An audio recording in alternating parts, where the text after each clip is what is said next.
महंगाई खातिर ख्वाह कमी से मई में 11.8% पर आ गई। करंट अकाउंट खसारा 50 करोड़ डॉलर तक महदूद रखने में कामयाबी मिली। टैक्स वसूलियां 13% बढ़ी। बेरोजगारी की शरह 6.9 से कम होकर 6.3% पर आ गई। हुकूमत ने सालाना मौशी कारकर्दगी से मुतालिक इक्तसादी सर्वे जारी कर दिया। मुल्क खैरात से नहीं टैक्सों से चलते हैं, कोई मुकद्दस गाय नहीं, हर एक को अपना हिस्सा देना है। वजीर खजाना मोहम्मद औरंगजेब की न्यूज कॉन्फ्रेंस। शरह सूद में मजीद कमी की भी हिमायत। कर्जों की अदायगी बड़ा मसला न होने का दावा। आइंदा साल भी कर्ज रोल ओवर कराएंगे। वजीर खजाना ने हिकमत अमली बता दी। स्टील मिल्स की बहाली का कोई इम्कान नहीं, स्क्रैप में बिकेगी। हाथ बांधे होने की वजह से अहम कमियत के मंसूबे को अहदाफ में शामिल नहीं कर सकते। वफाकी वजीर खजाना ने हाथ उठा दिए।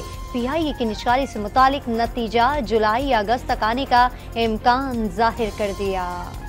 T20 वर्ल्ड कप में पाकिस्तान और कनाडा मद्दे मुकाबिल। मेगा इवेंट में इन रहने के लिए कौमी टीम का मैच जीतना लाजमी है।